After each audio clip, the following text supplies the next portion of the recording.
So hello and welcome back guys. આજે આપણે શીખવાના છીએ ડાયરેક્ટ ઇનડાયરેક્ટ સ્પીચમાં આપણો જે છેલ્લો વાક્ય પ્રકાર બાકી છે, જે આપણે કહીશું કે રજા કે પરવાનગી માંગતા વાક્યો જે છે એને આપણે ડાયરેક્ટમાંથી ઇનડાયરેક્ટમાં કઈ રીતે ચેન્જ કરવા એ આજે શીખવાના છીએ. તો મિત્રો, રજા કે પરવાનગી માંગતા વાક્યો છે એને બીજા શબ્દોમાં કહીએ તો લેટ થી શરૂ થતા વાક્યો પણ કહેવાય છે. એટલે આપણે એ જ રીતે યાદ રાખીશું કે જે વાક્યની શરૂઆત લેટ થી થતી હશે એ વાક્યોને ડાયરેક્ટ માંથી ઇનડાયરેક્ટ સ્પીચમાં કઈ રીતે ચેન્જ કરવાના એ આજે આપણે શીખવાના છીએ. બીજી વાત મિત્રો એ યાદ રાખવાની છે કે આપણને લેટ થી શરૂ થતા વાક્યો અને લેટ્સ થી શરૂ થતા વાક્યો બંને પૂછાય છે અને બંનેના નિયમો છે એ મિત્રો અલગ અલગ છે. એટલે બંને એકબીજામાં ભેગા ન થઈ જાય આપણે ખાસ યાદ રાખવાનું છે. લેટ થી શરૂ થતું વાક્ય અને લેટ્સ થી શરૂ થતું વાક્ય એ બંને અલગ અલગ છે. આપણે સૌપ્રથમ લેટ થી શરૂ થતા વાક્ય જોઈએ, ત્યાર પછી લેટ્સ વાળું વાક્ય જોઈએ. તો સ્ટાર્ટ કરીએ આપણે. તો એનો પહેલો નિયમ છે કે ડાયરેક્ટ સ્પીચ નું વાક્ય લેટ થી શરૂ થતું હોય. એટલે કે તમને જે ડાયરેક્ટ સ્પીચ નું વાક્ય આપ્યું છે એમાં જે કોમા અને ઇન્વર્ટેડ કોમા શરૂ થાય છે એમાં જો શરૂઆતમાં લેટ આપેલું હોય તો આ વાક્ય છે એ કેવું થઈ જાય છે? આજ્ઞાર્થ વાક્ય જ ગણાય છે. એટલે જે રીતે આપણે આજ્ઞાર્થ વાક્યનો પ્રકાર જોયો હતો, બરાબર, એ જ રીતે આપણે ડીએસ નું વાક્ય જો લેટ થી શરૂ થતું હોય તો તે આજ્ઞાર્થ વાક્ય ગણાય છે. એટલે આપણે આજ્ઞાર્થ વાક્યના નિયમો છે એ ફોલો કરવાના છે. ત્યાર પછી બીજો નિયમ છે તેથી. આજ્ઞાર્થ વાક્ય ગણાય છે તેથી રિપોર્ટિંગ વર્બ તરીકે આજ્ઞાર્થ વાક્યના કોષ્ટક પ્રમાણેના ક્રિયાપદનો ઉપયોગ કરવો પડશે. આજ્ઞાર્થ વાક્યના આપણે ફેરફાર કરવાના હોવાથી એનું જે રિપોર્ટિંગ વર્બ છે, આપણે જે વિનંતીનો ભાવ હોય તો રિક્વેસ્ટ કરતા હતા, પછી ઓર્ડર એવું લખતા હતા, થ્રેટન લખતા હતા, તો એ જે રિપોર્ટિંગ વર્બનો ચેન્જીસ કરવાનો છે એ આજ્ઞાર્થ વાક્યના ક્રિયાપદ પ્રમાણે કરવાનો છે. જેવી રીતે આપણે આજ્ઞાર્થ વાક્યમાં એ ચેન્જીસ કરતા હતા એ જ ચેન્જીસ આપણે અહીંયા લેટ થી શરૂ થતું વાક્ય છે એમાં કરવાનું છે. એટલે કે સૌપ્રથમ આપણે વાક્યનો ભાવ જોવાનો છે કે વાક્યમાં કેવા પ્રકારનો ભાવ રહેલો છે, એના આધારે આપણે આપણા રિપોર્ટિંગ વર્બનો ફેરફાર કરવાનો છે. ત્યાર પછી વાક્ય હકાર હોય તો સંયોજક તરીકે ટુ નો ઉપયોગ થાય છે. વાક્ય જો હકાર હશે તો સંયોજક તરીકે આપણે શેનો ઉપયોગ કરવાનો છે? ટુ નો. અને એવી જ રીતે જો વાક્ય નકાર હશે તો સંયોજક તરીકે શેનો ઉપયોગ કરવાનો છે? નોટ ટુ નો.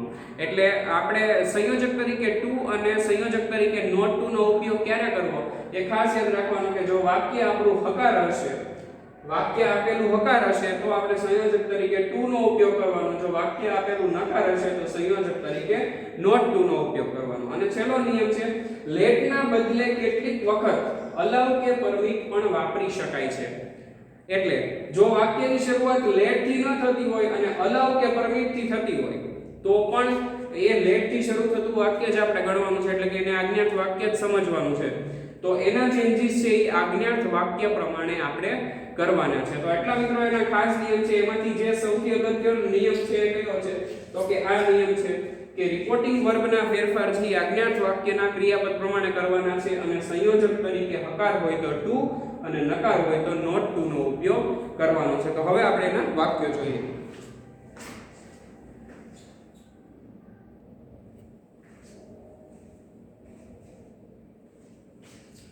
તો મિત્રો, આ પ્રમાણે આપણને વાક્યો છે એ પરીક્ષામાં પૂછાય છે જેને આપણે ડાયરેક્ટમાંથી ઇનડાયરેક્ટમાં ચેન્જ કરવાના છે. તો હવે તમે જુઓ કે દરેક વાક્યની શરૂઆત છે એ શેનાથી થાય છે? લેટ થી થાય છે. અને જે નેગેટિવ છે એમાં પણ ડોન્ટ પછી લેટ નો ઉપયોગ થયેલો છે. એટલે ખાસ કરીને એ જોવાનું છે કે લેટ લેટ નો ઉપયોગ કરીને વાક્યની શરૂઆત થઈ હોવી જોઈએ. અને આ જે વાક્યો છે એને આજ્ઞાર્થ વાક્યો કહેવાતા હોવાથી વાક્યમાં રહેલો ભાવ છે એને જાણીને આપણે રિપોર્ટિંગ વર્બનો ઉપયોગ કરવાનો છે. The student said to his teacher, કે વિદ્યાર્થી શિક્ષકને કહે છે let me go out, કે મને બહાર જવા દેશો. બરાબર?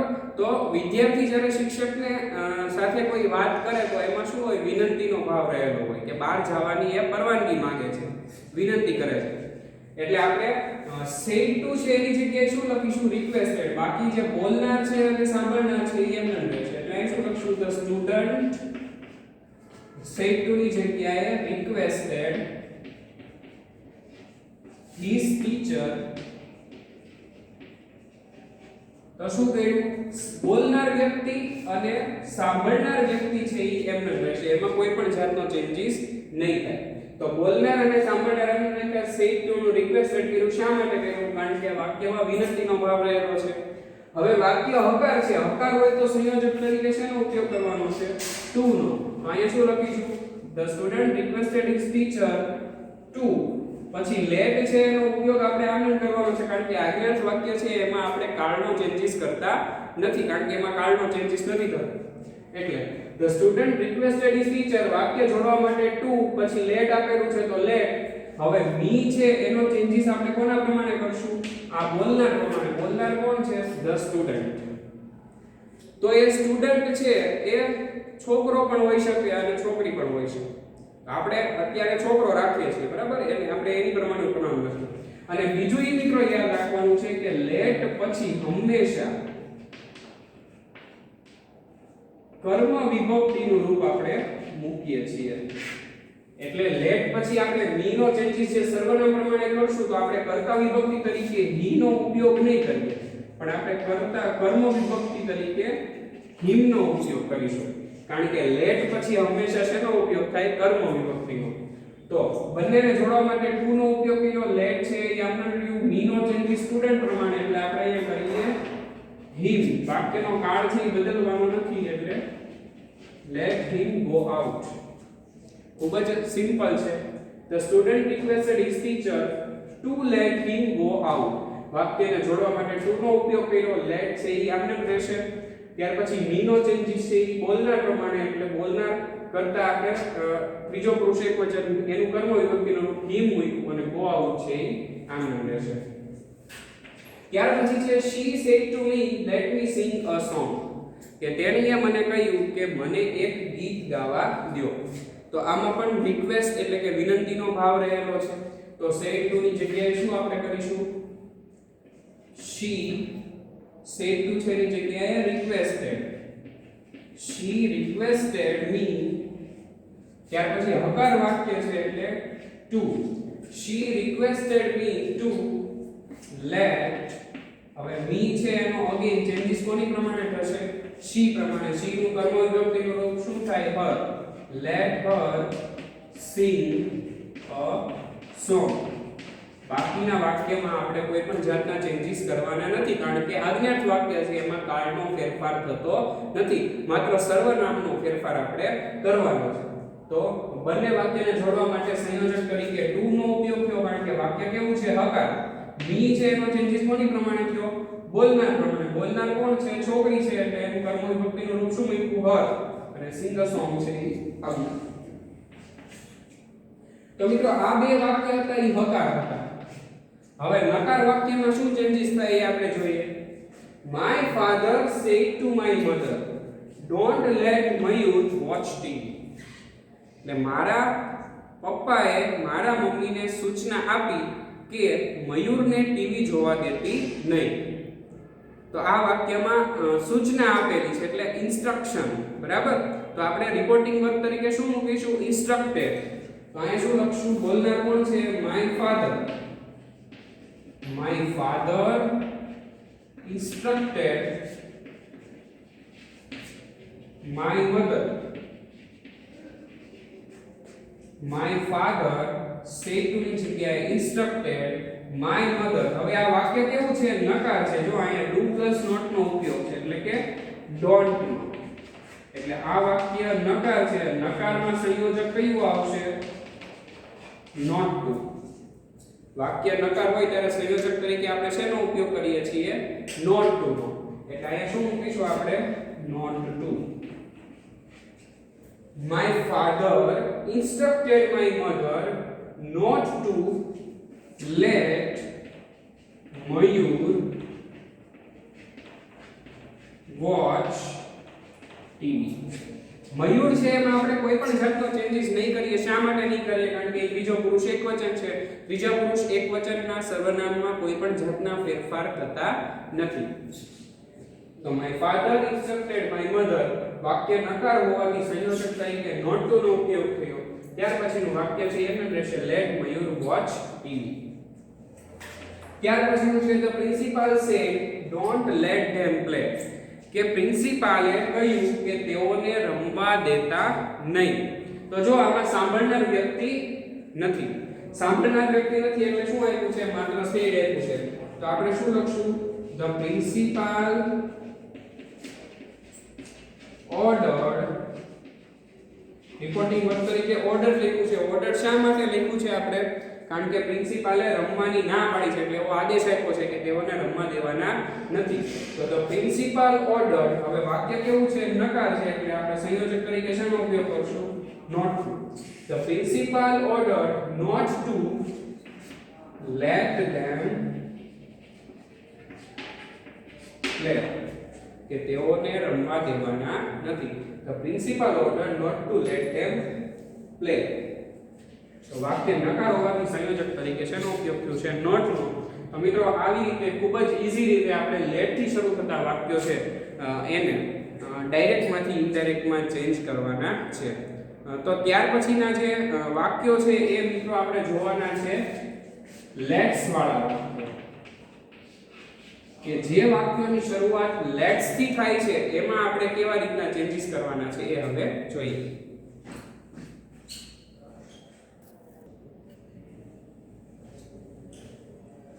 ત્યાર પછીનો વાક્ય પ્રકાર છે દરખાસ્ત કે સૂચન સૂચવતા વાક્યો. એને આપણે ડાયરેક્ટ માંથી ઇનડાયરેક્ટ માં કઈ રીતે ચેન્જ કરીશું, અથવા તો આને બીજી રીતના વાક્યો કહીએ તો એને કહેવાય લેટ્સ થી શરૂ થતા વાક્યો. કે જે વાક્યોની શરૂઆત લેટ્સ થી થતી હોય એને આપણે કઈ રીતે ડાયરેક્ટ માંથી ઇનડાયરેક્ટ માં ચેન્જ કરીએ છીએ. તો એના નિયમો શું છે? તો કે ડાયરેક્ટ સ્પીચ નું વાક્ય લેટ્સ કે લેટ અસ વાળું હોય, આ બંને એક જ છે. એને શોર્ટમાં આવી રીતે લખવામાં આવે છે લેટ્સ, પણ એને લખાય છે ખરેખર આવી રીતે લેટ અસ નું શોર્ટ કરીને લેટ્સ કરેલું છે. તો ડાયરેક્ટ સ્પીચ નું વાક્ય લેટ્સ કે લેટ અસ વાળું હોય તો રિપોર્ટિંગ વર્બ તરીકે પ્રપોઝડ ટુ અથવા સજેસ્ટેડ ટુ અને સંયોજક તરીકે ધેટ વાપરો. એટલે હવે તમે જુઓ કે લેટ વાળું વાક્ય હતું તો આપણે રિપોર્ટિંગ વર્બ તરીકે આજ્ઞાર્થ વાક્યનું જે કોષ્ટક હતું ક્રિયાપદનું ઈ પ્રમાણે ચેન્જીસ કરતા હતા. પણ જો લેટ્સ વાળું વાક્ય છે તો લેટ્સ વાળા વાક્ય માટે રિપોર્ટિંગ વર્બ બે જ છે. ઈ બે માંથી તમે કોઈ પણ એકનો ઉપયોગ કરી શકો છો. એક છે પ્રપોઝડ ટુ અને બીજું છે સજેસ્ટેડ ટુ. તો કે પ્રપોઝડ ટુ અથવા સજેસ્ટેડ ટુ અને સંયોજક તરીકે ધેટ નો ઉપયોગ કરવાનો છે. જો લેટ વાળું વાક્ય અને લેટ્સ વાળું વાક્યમાં ડિફરન્સ શું છે તો એ આપણે જોઈ લઈએ એકવાર. એટલે લેટ વાળું અને અહીંયા છે લેટ્સ વાળું. તો આનું જે રિપોર્ટિંગ વર્બ હતું લેટ વાળા વાક્યનું એ કયું હતું? તો કે આજ્ઞાર્થ વાક્ય પ્રમાણે. કે લેટ વાળું વાક્ય હતું એના રિપોર્ટિંગ વર્બમાં આજ્ઞાર્થ વાક્ય પ્રમાણે ચેન્જીસ થતો હતો. લેટ્સ વાળા વાક્યમાં રિપોર્ટિંગ વર્બ છે એ શું હશે? પ્રપોઝડ ટુ અથવા સજેસ્ટેડ ટુ. આ બે માંથી એકનો રિપોર્ટિંગ વર્બ તરીકે ઉપયોગ કરવાનો છે.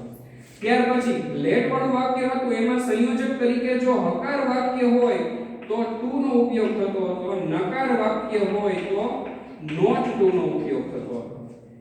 અને આમાં રિપોર્ટિંગ વર્બ તરીકે સંયોજક તરીકે આપણે શેનો ઉપયોગ કરવાનો છે? That no. તો આટલા જે મેઇન ચેન્જીસ છે લેટ અને લેટ્સ ની વચ્ચે થાય છે. એટલે લેટ વાળું વાક્ય હોય તો સંયોજક તરીકે ટુ અને નોટ ટુ નો ઉપયોગ કરતા હતા, પરંતુ લેટ્સ વાળા વાક્યમાં સંયોજક તરીકે ધેટ નો ઉપયોગ થાય છે. ત્યાર પછી વાક્યને વિધાન વાક્યમાં ફેરવવામાં આવે છે. કે આપણને જે વાક્ય આપેલું છે લેટ્સ વાળું એને આપણે સૌથી પહેલા વિધાન વાક્યમાં ફેરવવાનું છે, પછી એનું ડાયરેક્ટ માંથી ઇનડાયરેક્ટ માં ચેન્જ કરવાનું છે. અને છેલ્લો નિયમ છે કર્તા તરીકે ધે અથવા વી પાવા પછી. આ પણ એક અગત્યનો નિયમ છે કે આપણે જ્યારે ડાયરેક્ટ માંથી ઇનડાયરેક્ટ માં ચેન્જ કરીએ છીએ સંયોજક ધેટ પછી, એટલે સંયોજક ધેટ લગાડી દઈએ છીએ પછી જે અહીંયા કર્તાનો ઉપયોગ કરીએ છીએ કર્તામાં ધે અથવા વી નો ઉપયોગ આપણે કરવાનો છે. ફરજિયાતપણે આપણને આગળ લેટ્સ આપેલું છે એટલા માટે. લેટ્સ આપેલું છે એમાં બે જણાની વાત હોય, એક જણાની વાત હોય નહીં. બરાબર? એટલે ઈ દરખાસ્ત કે સૂચન વાળું વાક્ય હોવાથી આપણે કર્તા તરીકે ધે અથવા વી નો ઉપયોગ કરવાનો. ત્યાર પછી વાક્યને વિધાન વાક્યમાં ફેરવવામાં આવે છે. કે આપણને જે વાક્ય આપેલું છે લેટ્સ વાળું એને આપણે સૌથી પહેલા વિધાન વાક્યમાં ફેરવવાનું છે, પછી એનું ડાયરેક્ટ માંથી ઇનડાયરેક્ટ માં ચેન્જ કરવાનું છે. અને છેલ્લો નિયમ છે કર્તા તરીકે ધે અથવા વી પાવા પછી. તો આટલા નિયમો છે એ આપણે મિત્રો ધ્યાનમાં રાખવાના છે. હવે આપણે લેટ્સ વાળા વાક્યો છે એ 1 બાય 1 જોઈએ.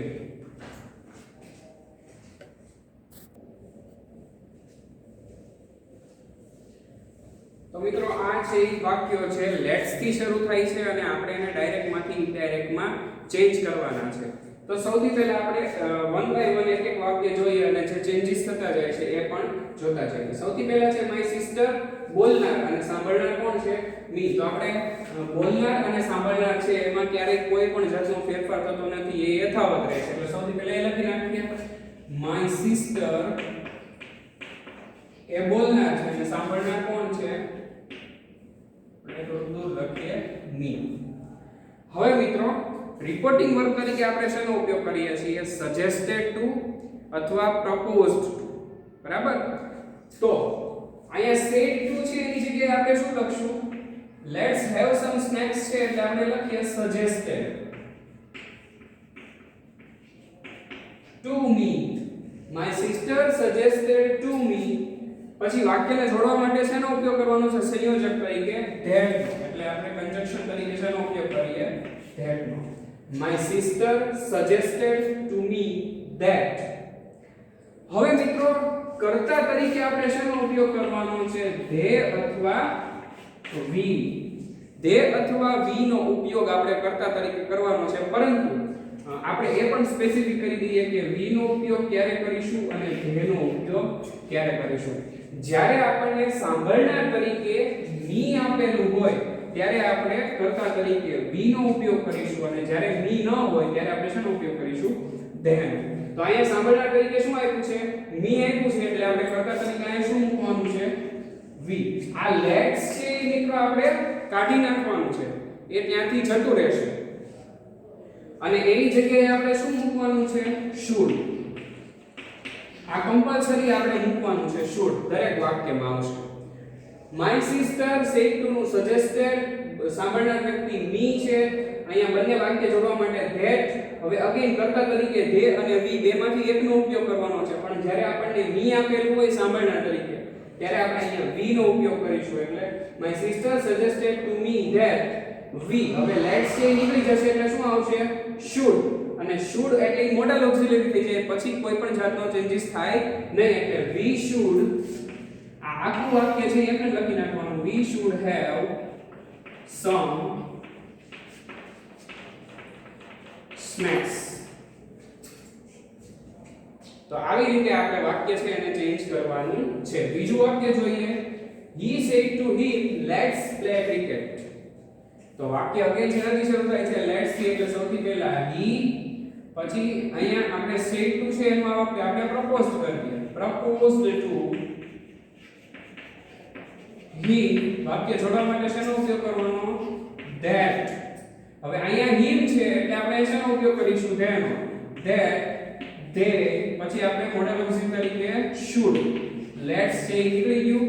should પછી સીધું વાક્ય રહ્યું એ લખી નાખવાનું should play cricket.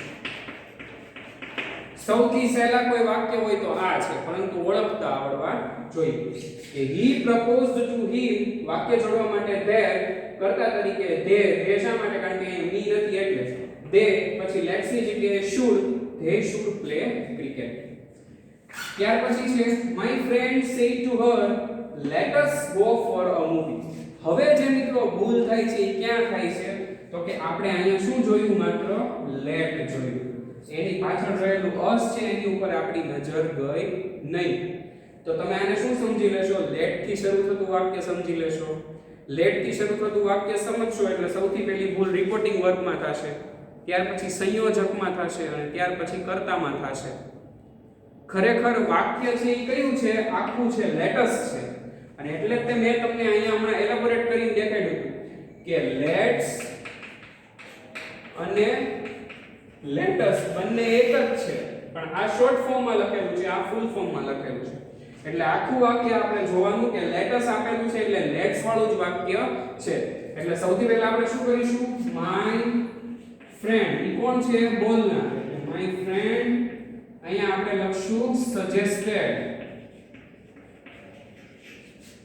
say to નું suggested, to her સાંભળનાર, વાક્ય જોડવા માટે that કર્તા તરીકે અહીંયા હર છે તો આપણે they લેશું that they let us ની જગ્યાએ should go for a movie. My friend suggested to her that they should go for a movie. ત્યાર પછીનું છે he said to me let's not waste time. કે તેણે મને કહ્યું કે આપણે ટાઈમ બગાડીએ નહીં. બરાબર? તો સૌથી પહેલા સાંભળનાર વ્યક્તિ he said to છે એની જગ્યાએ આપણે લખીશું suggested to me છે એટલે સાંભળનાર વ્યક્તિ me વાક્યને જોડવા માટે that કર્તા તરીકે શેનો ઉપયોગ કરીશું we નો. શા માટે? કારણ કે સાંભળનાર વ્યક્તિ કોણ છે? me. he suggested to me that we let us ની જગ્યાએ should not waste time. He suggested to me that we should not waste time. તો મિત્રો તમે જોયું હશે કે આપણે વાક્યમાં કાળનો કોઈ પણ પ્રકારનો ચેન્જીસ કરતા નથી. શા માટે નથી કરતા? કારણ કે આપણે આવું સમજ્યા હતા કે મોડલ ઓક્સિલરી જે હોય છે એની પછી હંમેશા વર્બનું કેટલામું ફોર્મ આવે છે? પહેલું. તો દરેક જગ્યાએ should પછી તમે જો તો દરેક જગ્યાએ should પછી આપણે શેનો ઉપયોગ કર્યો છે? V1 એટલે કે ક્રિયાપદના મૂળ રૂપનો ઉપયોગ કર્યો છે. તો આવી રીતે મિત્રો લેટસ વાળા વાક્યો જે છે એને આપણે ચેન્જ કરીએ છીએ. તો અહીંયા ડાયરેક્ટ ઇનડાયરેક્ટ ના તમામ પ્રકારના વાક્યો અને એડિશનલ સેન્ટેન્સીસ જે લેટ વાળા અને લેટ્સ વાળા હતા એ પણ અહીંયા પૂરા થાય છે. હવે જે આની પછીનો વિડિયો લેક્ચર છે એમાં આપણે ઈ જોવાના છીએ કે આપણને ડાયરેક્ટ ઇનડાયરેક્ટ સ્પીચ છે આવી રીતે છૂટા છૂટા વાક્યોમાં નથી પૂછાતું. એ આપણને પેરેગ્રાફમાં પૂછાય છે. તો પેરેગ્રાફમાં ડાયરેક્ટ ઇનડાયરેક્ટ સ્પીચ પૂછાય ત્યારે આપણે આપણા આન્સર છે એ કઈ રીતે લખવાના છે એનો આપણે નેક્સ્ટ વિડિયો લેક્ચર છે એમાં અભ્યાસ કરીશું. Till then good bye. Thank you for watching this video.